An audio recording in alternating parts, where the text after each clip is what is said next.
Well, I was wearing comfortable boxers, but now I have to wear regular boxers.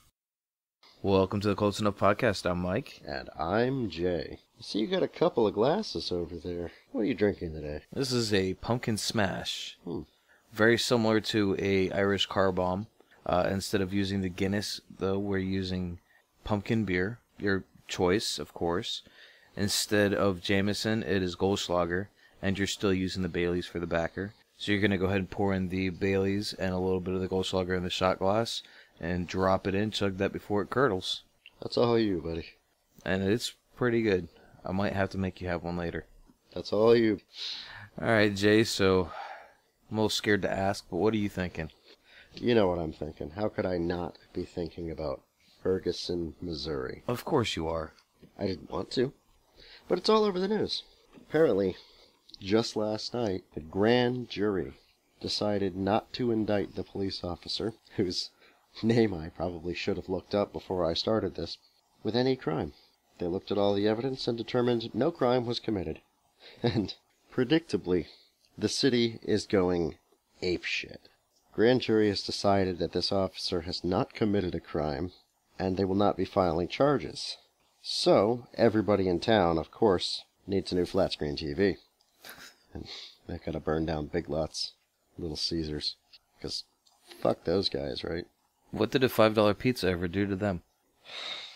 Now, I did hear that before the verdict came out, the government had already issued National Guard and SWAT teams in the areas to hold back the protesters. Well, of course. In case this happened. In case? That's where I was going with that. In case. I mean, I heard on the news today, one of the protesters talked about last night's violence as an unprecedented act. Unprecedented means it hasn't happened before. And they were looting in Ferguson, what, a month ago? 6 weeks ago? You can go through all sorts of history, and it doesn't really matter what it's for, whether it's for a sports team winning a game or a bad verdict. This does happen all the time, and that's just completely ridiculous. Well, I don't necessarily think this was a bad verdict. This was a jury of his peers who looked over the evidence. Well, no, I'm just saying somebody thought that it was. I get your point. And I'd actually like to step aside from the issue at hand and just look simply at the rioting itself. It doesn't prove anything. It doesn't help anything. It doesn't improve the lives of anybody involved, you know. Well, somebody's going to get a new car out of this at least. If their insurance company. No insurance company's going to help them. Well, the insurance company might help them, but they're going to jack their premiums up. Paying for insurance is like paying the mob for protection. They're always around to collect their fee. When you need them, they might help you out, but then they don't want to deal with you anymore. Insurance is like gambling. Like, I got car insurance. Every month, I am betting my insurance company $140 that I'm going to fuck up my car so bad that they're going to have to buy me a new one. And every month, they're betting me a new car that I won't. And every month, they win. Until they lose. They'll pay out their bet, but then they won't play anymore. So, yes, insurance companies may help some of these businesses, these small business owners, and these large chain stores that are now completely fucked, 2 or 3 days before the busiest shopping day of the year. Yeah, an insurance company might help put them back together, but what about the guy whose job just got burned down? That's not going to be able to be helped. Yeah. I mean, the guy who's working the register at Little Caesars for fucking minimum wage, who now doesn't have a job. Thanks, assholes. Thanks a lot. As far as I'm concerned, when you bring violence into the situation, whether your point is real or not, I'm done fucking listening to you. You lose the right, any right, to say anything once you smash a window, take a flat-screen TV, and set somebody's car on fire. I don't care about your social issues anymore. This week's Close Enough Podcast is brought to you by Clockwork Garage. Clocks, keychains, and more made from recycled auto parts. Perfect for your Cyber Monday shopping needs. Visit clockworkgarage.com. That brings us to this week's Close Enough movie review. Last week, we received a suggestion for the Europa Report. We watched it, and now we're going to tell you about it. The Europa Report is a sci-fi film about the first manned trip to Europa. one of Jupiter's moons. In the film, the crew takes off on a 14-month journey to Europa. Halfway there, they lose communications with Mission Control. They decide to venture on. A series of unfortunate events befalls them as each crew member is lost one by one. The film is presented as the video logs from the ship. So, Mike, what did you think about this film? I actually felt that it was a good watch. This is not typically my genre. I mean, I do enjoy a good sci-fi every once in a while, but this isn't something I would have picked up for myself, so to the listener that picked this out for us, I'm going to say thank you. There were a lot of ups and downs in the movie, but which is the same thing with any documentary style, though. You're going to have your boring parts, you're close to snooze fest, but then something good is going to happen. Something exciting, and that's what keeps you going throughout the rest of the movie, because you know that you're going to see that one thing, that moment that's going to take a turn for the better or worse. And this was definitely one of those movies. Sitting there watching it, I don't know a lot about this particular topic. You know, space travel, I know mostly what I remember from elementary school and seeing in movies. So it was a good watch, all in all. There was definitely a few little things here and there that irked me as far as a movie watcher, not an actual, science informant of any sort. But Jay, I know that you are knowledgeable in this aspect, so I'm sure you have some nitpicks for us. Oh, indeed I do. I liked the film. I'm gonna say that right up front. I did like this film, and it was much like my complaining about the guns never needing reloading. The kinds of things that bothered me about this film are really the same kinds of things that bothered me about most space films. For example, every time an alarm goes off in one of these films, the astronauts always freak out about it. What's that alarm? What do we do? They freak out. It's like halfway there, a couple months into transit, they lose communications with Mission Control. And the question of, do we go on, comes up. Of course you do. This is NASA. Well, they didn't specify that this is NASA, but this is a space program. These are people that drill for this. They set these plans up. They're going to know what the mission is. They're going to know what the plan is. They're not going to freak out if they lose communications. They're going to have a procedure in place for this. So that kind of bugged me. The space programs are run with military-like proficiency. Again, though, as you said, that's something that's in every space movie, so it almost wouldn't be a good sci-fi flick without people freaking out over the simple things like that. That's the trouble with these kind of movies. Space travel, as exciting and interesting as it is kind of boring. I mean, once you get beyond the fact that you're in a small aluminum tube hurtling towards another planet, it's really going to be 14 months of sitting around, exercising and taking pictures of shit. It would be about a 14-month trip. The original trip out to Jupiter was the Galileo probe, which took 6 years to get there. But just recently, New Horizons did it in 13 months with an ion engine, so 14 months transit time is actually fairly accurate. So there were some points where there were some accuracies in the film, and there were other points where you just look at it and you go, yeah, no. For example, when the ship was taking off in the beginning, that's very clearly an Atlas rocket. Anybody who's watched the news here in Florida has seen one of these things launch, and there's not 5 people on it. The Atlas rocket is a small cargo rocket used for resupplying the International Space Station or putting small satellites up. It's not launching people. They just very clearly stole stock footage of a launch. And for me, that wasn't a great start. I looked at it and I'm like, nope, you lose. And when they're landing on Europa and they make reference to the exterior surface temp being absolute zero, no, just no. Explain to me what absolute zero is. Absolute zero is 0 on the Kelvin scale. It's, 230 something below 0 Celsius. It is the temperature at which an atom freezes, where electrons no longer orbit. If it's absolute zero outside, everyththing's dead. There's no motion. Everything is frozen. So there's no possibility of life in something that is an absolute zero? No. There is no possibility of any even nuclear motion. Which in turn would have made their entire trip pointless. Yeah. Okay. I just want to clarify that. It would be a complete waste of time. One of the neat things about Europa, Europa's an actual place, and they got most of it right for the film. Europa orbits Jupiter, and being so far from the sun, doesn't get a lot of solar energy, yet the tidal forces from Jupiter's gravity actually warp the planet enough that it does have a liquid ocean under the ice. We're not certain whether that's liquid water or liquid methane, but there is liquid water under the ice, so it is a very good candidate for extraterrestrial life. Because of the fact that there's liquid. Yes. Everywhere on Earth we found liquid water, we found life. Everywhere. We drilled into a lake in Antarctica underneath the ice shelf. Hadn't been touched for millions of years. We drilled into it, there's life in it. Deep sea vents, thousands of degrees, there's life in them. Hot springs, everywhere we go we find life. Life is far sturdier than we think it is. I mean, just last week we landed on a comet. I don't know if you knew that, because everybody was complaining about his fashion choices. We found organic molecules on that comet. I mean, that's not life, but it's the building blocks of life. Anywhere there's liquid water, we find life. So, Europa is an amazing candidate for it.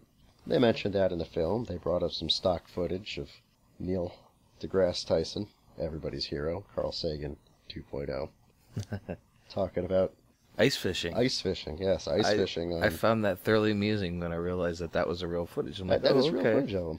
I love that man, by the way. He's very, very excited about what he does. And he makes other people care, too. He's doing the Lord's work, of sorts. By teaching them about science. Yes. Which is the best part. Yes. It's making it very, very interesting. Good man, you keep on it. Because he listens to this podcast. I'm sure he does. See, here was another thing that kind of bothered me.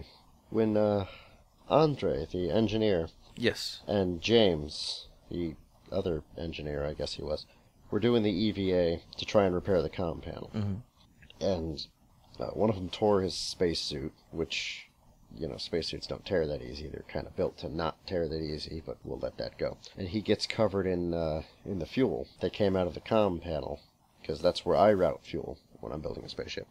And he can't come into the airlock, because they have no way of decontaminating. Like I said earlier, people that go into space and people that design space missions, they know what they're doing. They plan for things like this.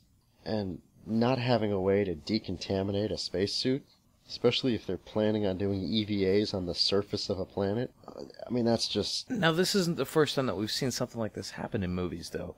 If somebody's getting lost or, floats out of their area, they lose grip on the side of their ship or their satellite or whatever they're working on. That seems to be an ongoing trend, and of course that's just one of those things that screw with your mind. Oh man, what would happen if I had died floating in space? How probable is it that that could happen, and how often has that really happened? What, people floating away from their ship? Yes. I mean, we lose stuff. I don't think we've ever lost a person. I think when we were doing the Hubble, we lost a wrench. It floated, or a hammer or something. So, as far as we know, there's not a body floating around somewhere out there that, like... I don't think there are any dead bodies in space. Dogs, perhaps. But, I know we lost a glove on one of the Mercury missions. The first time somebody popped the capsule open and went outside, he lost a glove. Not that he was wearing, but there was a glove in the ship, so that was one of the first things that ended up there. We actually have to track every piece of space junk. There's a person whose job it is to keep track of where that wrench is. Interesting. Yeah, there's a guy tracking a glove in space, because you need to know where that is. I mean, we've got a lot of satellites and a lot of ships going on up there. We've got the ISS now. You need to know where all this extra crap is. So that dude lost a wrench, and now somebody's got to keep track of where that wrench is. So, according to this movie, someone's got to keep track of where that body is now. That body was between Mars and Jupiter. That's a big space. I don't think anybody really needs to keep track of where James is. Gotcha. But speaking of Andre, however we say it, he was the first person to see something in the movie. Well, I think all of them saw things at points. But he was the first person in the movie to see something that You're could have been... talking about the Flash off in the distance? Yeah, the Flash. He sees something, kind of freaks out, runs and grabs a video camera, and... I love that, by the way. What's that, the that video he grabs camera? His first reaction is, I'd better record this. Well, as you said, he is an astronaut. He was trained. He's not an idiot, yeah. Instead of running down and going, guys, there's someone outside the ship. I also had to say real quick, side note, he had one of my favorite quotes in the movie. Basically, he said that he can fix everything on the ship except for the food. But yeah, that was one of my favorite quotes. So, because he couldn't tape it. They ask him, because he runs down freaking out. Hey, I saw something. Nobody sees anything. They watch the video, and then there goes the radiation flickers on the cameras. Mm-hmm. So that's pretty real, though? Yeah, radiation can affect cameras like that. And everybody on the crew, I mean, even if it's not exactly the way it would in real life, everybody on the crew recognized it as a radiation flare. But I did kind of like his attitude about it, where he's like, I'm pretty sure I saw this, but no data. Didn't happen. Christians, take note. Would you say he's the most realistic character in the movie? I think he was pretty good. I liked the pilot. Rosa. Yes. I did like her. She had that gung-ho attitude that you really need to strap yourself to a 100-foot-tall cylinder filled with rocket fuel and say, hey, I'm going to go to another planet. You got to be a certain kind of crazy, and you have to have a certain amount of balls, and she did. But at the same time, she was level-headed like an astronaut would be, which...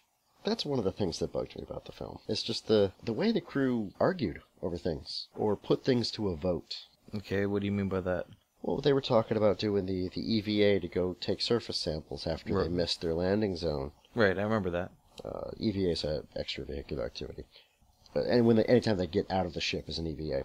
And they were, oh, well, we should do it. No, we shouldn't. Well, I vote that we do. No, you don't vote. This runs like a military procedure. There is a mission commander. That person is in charge. They make decisions when you lose contact. If the ground can't make decisions, the mission commander does. And there's no voting. And at this point, you're going on with the mission anyways. Of course. A lot of money's in this. You get a window of opportunity, you're going. You can't be like, oh, I forgot my phone. Turn around. Or the guy forgot his toothbrush. He did lose his toothbrush. That's okay. He got spaced. He doesn't need it. Speaking of EVAs, why did Counselor Troy go off on hers all by herself? Counselor Troy, I like it. Tell me that wasn't her. Next Generation? Indeed. Yeah. I liked The Next Generation. As did I. I was the only one I watched through. There are 2 really, really good episodes of Next Generation. You know what? We should do that on a show someday. What's that? Instead of taking a movie suggestion, we should skip a week and just watch a couple episodes of old Next Gen. Okay. I got a couple of good ones we can do. I'm sure I've seen them at some point, but I'm more than willing to watch them There were again. about 2 that were real standouts. But we should do that on a show, and maybe if suggestions run dry. Okay. But let's get back on topic here. Counselor Troy. I believe you mean Katya, though. No, I mean Counselor Troy. Okay. She goes off on this EVA by herself. That would never happen. Buddy system. I mean, especially after James goes ahead and fucks off, dicking around out there, putting fuel in the communications port. Counselor Troy is off on her EVA by herself, and she would never go on an EVA solo. Ever. I mean, especially after what happened to James on their last one. They would bring someone with her. Always. Nobody goes outside the ship by themselves. Who landed on the moon the first time? Neil Armstrong and Buzz Aldrin. Oh. I gotta send one guy. What happens? What happens if something happens to the guy? Oh, so sorry for you. So she goes off by herself, and they're like, you're too far away. You need to come back. And she's like, yeah, I'm just gonna go over there. No, you're gonna go back to the ship because you were fucking told to. I mean, so she basically goes off by herself, even though there's no way possible they would have let that happen. That never would have happened. I believe that. Of course, it's a movie. You needed the effect. And she goes off even further. That's when I'm sitting there going, you bitch, what are you doing? You know something's going to happen. It's a movie. It's got to happen that way. But like you said, there would be military-type rules involved in this. So you go off on your own. You're court-martialed when you come back regardless, so I mean, for lack of a better term. It's not really a court-martial, because it's not a military... I mean, NASA, the ESA, they're civilian organizations, but they operate, where there's a chain of command. So, I mean, this is space. This is an environment that kills you instantly. Everywhere you go, it will kill you instantly. You can't fuck up. You gotta do as you're told. And everybody that's up there, everybody who would be sent on this manned mission to Europa. And why is it a manned mission to begin with? It's really not. Well, it would be a boring-ass movie if all you saw was a probe going somewhere. That's why it's a manned mission. But it wouldn't be. They're passing the moon, and this is the furthest any human's been from Earth. Wait, you haven't been to Mars yet? Why are you going to Europa when you haven't been to Mars? We can't send a A probe to do this? Yes, we can. Yes, we absolutely can. Curiosity is on Mars doing exactly this all by himself. Awesome, by the way. So getting towards the end of the movie here. As they go out one by one to be eaten by, Yes. whatever bioluminescent monsters outside the ship. This weird light they keep see flickering and... As one by one they all come down until you see Rosa and her seemingly after-action report. It turns out she's still on the ship. sinking. Nice twist, M. Night Shyamalan Ding Dong. She sinks into the ice. Last survivor, stranded, crashed ship. And then we get the shot of the Matrix Sentinel. The Matrix Sentinel, I like that one. Tell me that wasn't a Sentinel. No, that was pretty good. It was not mechanical, but that sure as hell looked like it. Especially it opened up, you saw the layers inside. That was pretty spot on. Good call. So this thing comes in. Now here's my first question then. Is this creature what has been flickering or distracting them throughout the entire movie at this point? Is that what they're insinuating? It may or may not have been. She did mention, Counselor Troy mentioned some bioluminescent algae or something on the surface of the ice over when she was off on walkabout. So it could have been that. Or it could have been the Sentinel. I don't think they ever really made a point to let you know. Well, when the drill probe went down into the water, it saw that light come towards it and then shut off, and that was the last thing you saw was that a big form of the light right in front of it. And this was under the water, under the ice. So again, that's another spot where that could have been whatever it was they were seeing, or whatever the Sentinel was, I'm sorry. That was another spot where that could have been the Sentinel. It could very well have been. That was going to be my other question. The radiation flickers that they were getting, was this because of the life forms or whatever living things are on this moon, or was that supposed to just be because they're in deep space? The correlation to everything else that was happening makes it seem as though that was their impression, is that these creatures were causing the radiation. Although at one point they did cut to a solar flare, which they then never touched on again. I guess, I don't know, the movie did have an issue of not being chronological. And, I mean, it didn't really give a lot of specific explanations towards the end there of some of those things. It kind of left it alone. But when you asked me what I thought about it, I didn't give you a real straight answer. I liked not knowing what it was. I liked the Alfred Hitchcock effect. And then they showed it, and I kind of went, oh, that's pretty cool. It's not the first thing I would have thought of in any way, shape, or form that's living on another planet, especially, well, specifically one that's under ice and in water. But it was still pretty cool to see this, as you put it, sentinel, almost Cthulhu creature of some sort is living out there somewhere. Well, Jay, with everything said and done, what is your rating? Before we get into that, I'd like to mention that we're going to be changing the way we rate our films. Instead of the 5-star rating that we had been using, we're going to go to an out of 10 here, just because last week we both landed on a 4. So we just think with 10 stars, give us a little bit a bigger spread, and we won't have to go into 2.75 stars. Complete agreement. Rating it now on a 10-star, I'm gonna take a moment and step back from this film and pretend that I don't know as much as I do about space, and I'm gonna review this from a layman's point of view. I'm gonna say the film had just the right blend of tedium and excitement, and barring its glaring scientific errors, was an entertaining film. So I'm gonna say, on a scale of 1 to 10, I'm gonna rate this at 7 stars. I definitely recommend that you watch this film. 7 stars. I'm going to give the same recommendation as far as watching the film. It is worth watching. If you haven't already, shame on you. My rating, however, is a little bit lower because I did feel that what was the term you used? Tedium? I use tedium. I mean, it's going to be a 14-month trip. It's going to be boring. Yes, it is. It was a little more than what I was looking for. I had a couple parts in there where I had a hard time paying attention. So I'm going to go with, we'll go 6.5. A little bit lower. We go to a 10-star rating system, so we don't have to do half stars. You throw a half star. I think a half star is fine. A quarter star is where you got the issues. God damn it, Mike. So what do we have for next week? I don't know. Let's grab the Close Enough trash can, take a look in there, and see what we got. Eggs, bacon, milk. God damn it. Sorry.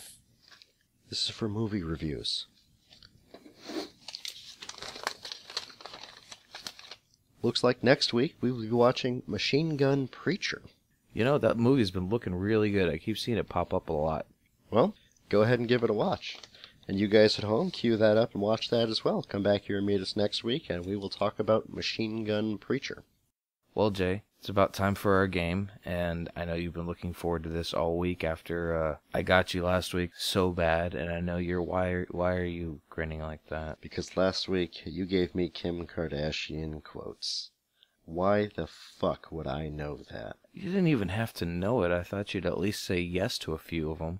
I did say yes to a few of them, but I was guessing. But this week, it's my turn. And I've at least managed to stay on topic, so I've brought you 10 questions about space exploration. In a game I'm calling Star Trek V, The Final Frontier. Not one of the better movies. That was a movie? Yes. Huh, fine. In a game I'm calling 10 questions about space exploration that Mike's not gonna fucking know. Ah, fuck. And just to let you know that I'm not a cruel overlord, I'm gonna give you this. $10. $10. And Yes. singles. Are we And going to the singles. strip club? You're gonna have a sad night with $10 in a strip club. No, I thought this was just my starter and you were taking me. No, No. that's not correct at all. So here's how this is gonna work. You've got $10 there. I'm gonna ask you 10 questions. Every question you get wrong is gonna cost you one of those dollars. Okay. Now, every question has a hint attached to it, which you can buy for $1. Okay. If you get the question right, you get that dollar back. But if you get it wrong, you lose both dollars. The game will continue until you answer 10 questions or until you run out of money. At the end, you can keep whatever money you got left. All right. Higher stakes for harder questions. Let's do this. Are you ready to play 10 questions about space exploration that Mike's not going to fucking know? Not even remotely. Good. Question 1. What were the first words spoken after we landed on the moon? Oh, shit. Well, I remember, what I want to say is my 5th grade answer of one small step for man, one giant leap for mankind. I've got a feeling, though, this is kind of like a trick question, and that's not the answer. But I'm going to go with that anyways, because I have absolutely no idea otherwise. You'd be wrong. Give me $1. There you go. One small step for a man, one giant leap for mankind, were the first words spoken when a man stepped foot on the moon. But when he first landed on the moon, the first thing they said was contact light. Contact light. Yes. Okay. When the lander landed, a contact light came on, which Buzz Aldrin confirmed. Good for them. Number 2. What is the name of the satellite currently looking for exoplanets? Oh, fuck, man. I have no idea. Is there a... Of course there's a hint. I have to buy it. It'll cost you $1. Is this something that I would even remotely know? Wait, no. This is shit that Mike's not going to know. I forgot about that. Now you're getting it. I don't even think that's worth giving you $1 for a hint. I have no idea. Let's go with Hubble. No. Hubble's a telescope. No, the satellite is named Kepler, named after the 17th century German astronomer Johannes Kepler. Fantastic. Give me $1. Number 3. What is the brightest star in the sky? I really feel like I should know this one. Is it like a common name of something that you're not going to tell me anything? I'll give you a hint. Okay. It'll cost you $1. Fuck it. Fine, here. This star is so bright it can even be seen during the day. Oh, shit. The sun. Yes. You get to keep that $1. Oh, right. Number 4. Before it was named Uranus, what was the planet called? Pianist? No. I Really? was trying to make a Uranus joke. Come on, man. Don't look at me like that. I have no It's idea. Uranus. Uranus. butt of every I just joke. said Uranus, but you said beforehand. So I said, was it the pianist? All right, fine. Here, take my $1. Give me the hint. John Paul Ringo. The Beatles, Beetlejuice, Beetlegeist, At what point do you want me to stop you?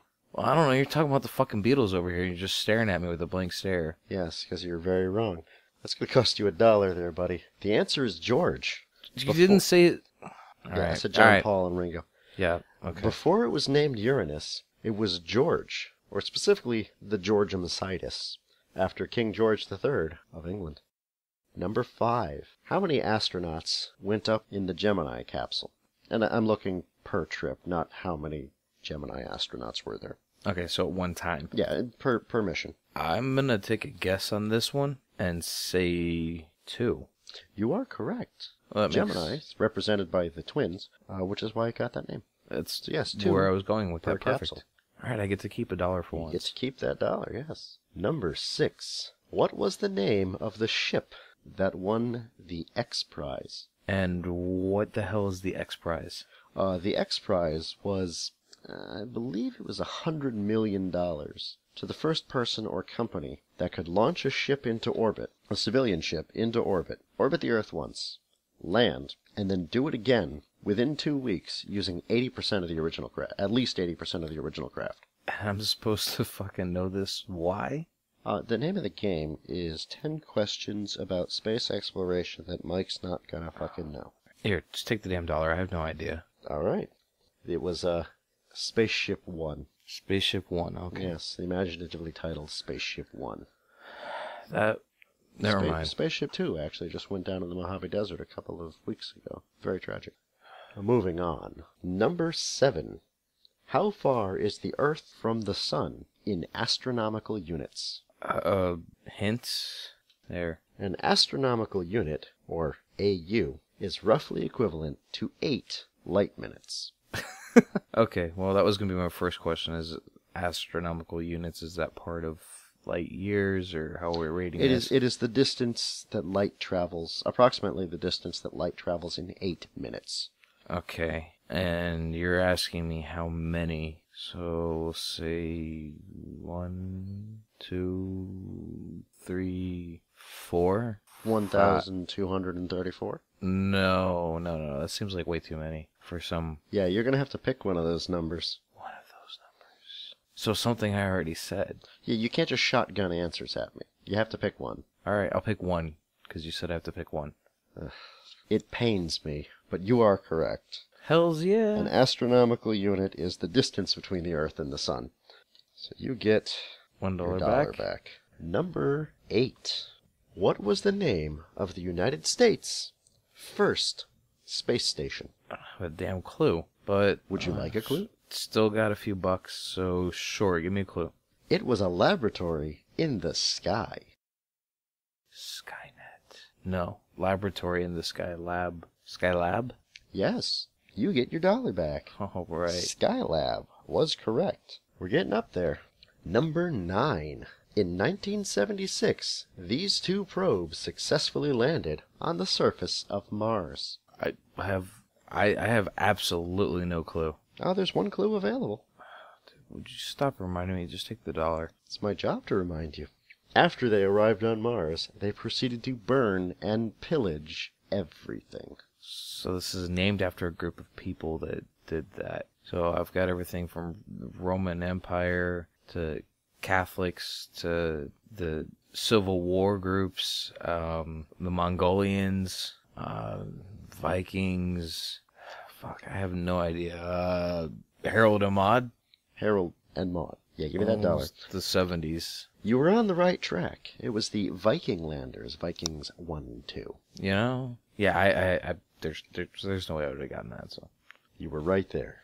Speaking of right there, we're right here with your last question. You still have a few dollars there. Thank God. Number 10. Who was the only American to fly in both the Mercury capsule and the space shuttle? Well, I can only think of a couple astronauts' names. There's not very many out there that I can think of, so I'm just going to go ahead and give a guess. Off the top of my head, I got Neil Armstrong, John Glenn. I don't believe Neil Armstrong did do that. So I'm going to say John Glenn.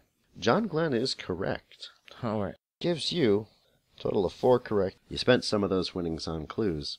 So you're holding, what have you got there? $3. $3. Well, here's some good news. I've got another question, and you can go double or nothing.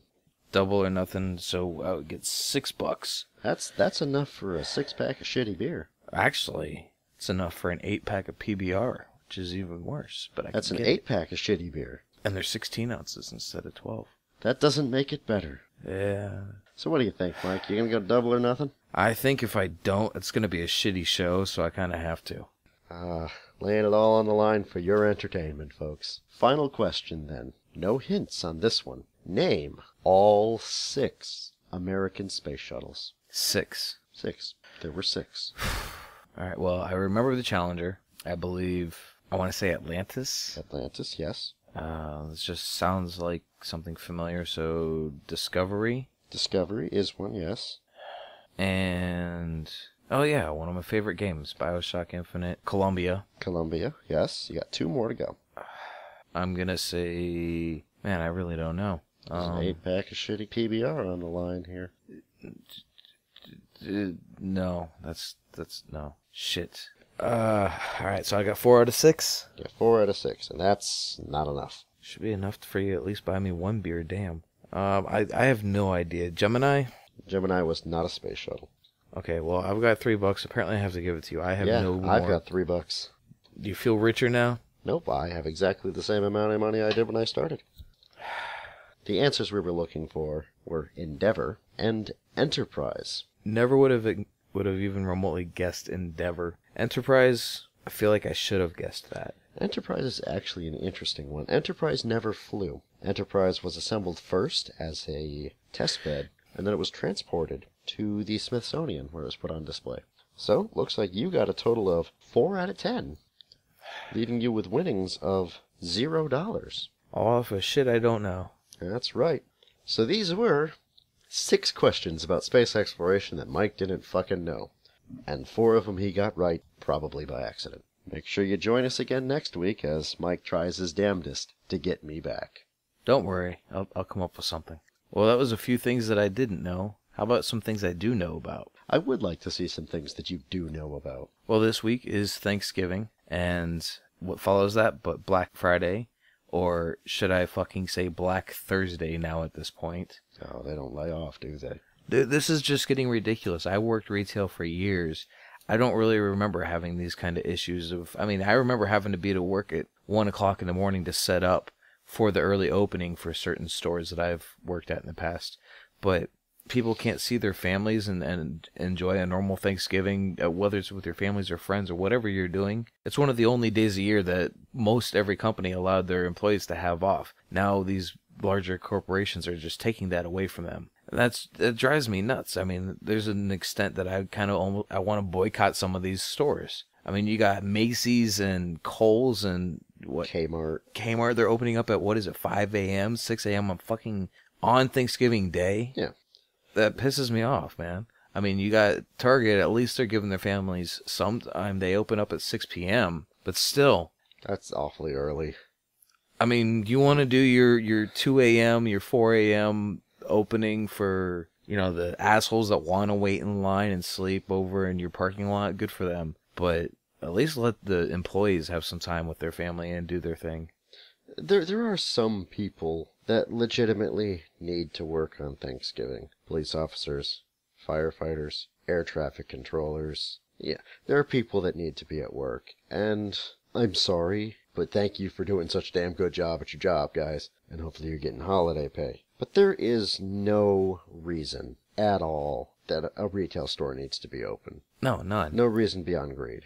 When Walgreens started keeping their doors open, people were outraged. But now nobody's saying anything because they're like, oh, well, at least it's something convenient. Because Walmart's not typically open. Target wasn't open. Kmart wasn't open. All those places that you would normally go to for your, oh, man, I'm out of toilet paper, or I need this real quick. They weren't around. So people stopped complaining. Slowly but surely, they started seeing the rise in their sales. Now everybody's doing it. And the thing that gets me on top of that is Cyber Monday is bigger than Black Friday is now as far as sales go for these companies. And again, as I said before, it's not even Black Friday. It's freaking Black Thursday. They're doing this shit on Thanksgiving Day. That I don't even know what else to say in this aspect other than, come on, people. I like Cyber Monday. I like Cyber Monday a lot better than Black Friday. Reason being, I can do it from home. Cool thing about Cyber Monday, I got Wi-Fi. I can do it from bed. You don't even have to get fucking dressed. I don't. I can sit in my bed in my comfy jammies and buy all sorts of shit that I don't need a couple days after being thankful for all the things that I already have. But then you get assholes like this guy up the road at I don't remember which one, but one of these local Best Buys. He's been camping out for 3 weeks. He's been on the news almost every day. He's got friends coming in that'll, take his spot when he needs to go somewhere to take a nap or use the bathroom or whatever. Headline, local man has no fucking life. What is he in line for, though? I mean, what is so big? $14 DVD player? Who the fuck Yeah. knows? What is so big that needs to take up your time that much? Says it's not even about the savings. It's about the thrill. The thrill? Go fucking skydiving. Spend less money and time. You do that in DeLand. There you go. Only a couple people die each year. Pretty good odds. That's not terrible. How many No. do they do a day? One. Oh. I have no idea, and I don't want to badmouth Skydive DeLand because they're actually a very reputable company. Please don't sue me. All right, well, that was just one thing that's been on my mind this week. I've got a couple other headlines for you. What else is going on? One thing is a Daytona woman accused of killing her neighbor, then attempting to cook his body to hide the evidence. She actually went and strangled her neighbor, dismembered him, and attempted to cook off the body parts in order to hide the evidence from the police. She just wanted them to take her to dinner.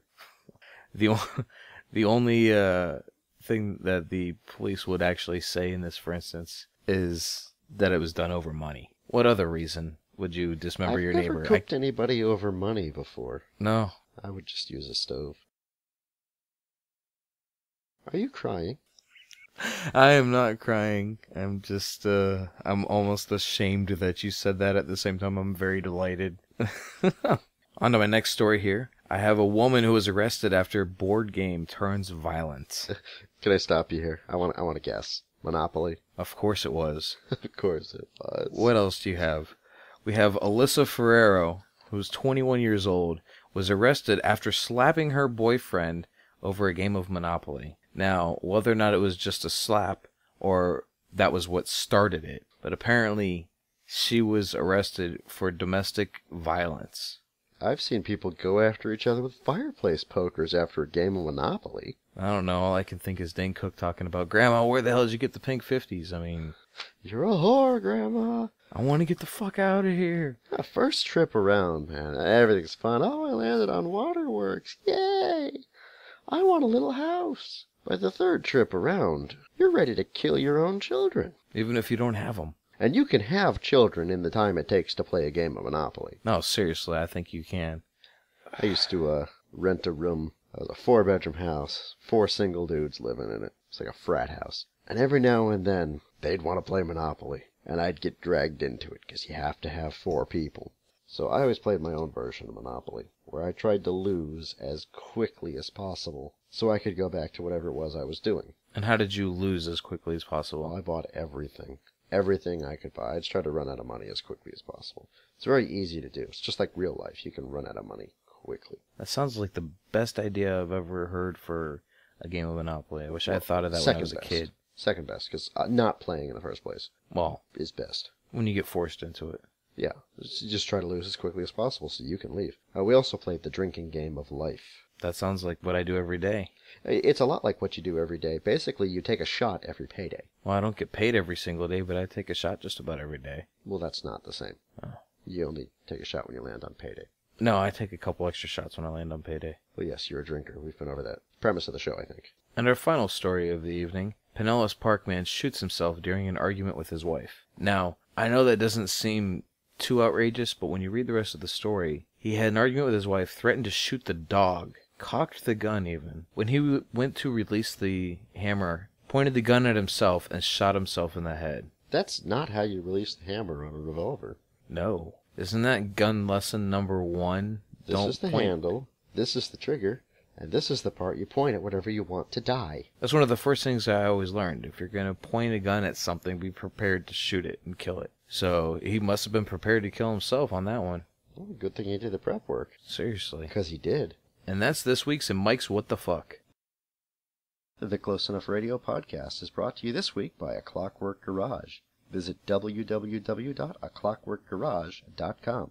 Our audio technician this week is me. It was all me. I did all of it. Final production by Jessica Hatter Hinter Frankenstein III. Radio only works one way, but that doesn't mean that we don't care what you think. Send us your comments, questions, movie and music suggestions, and full-on insults to closeenoughradio@gmail.com.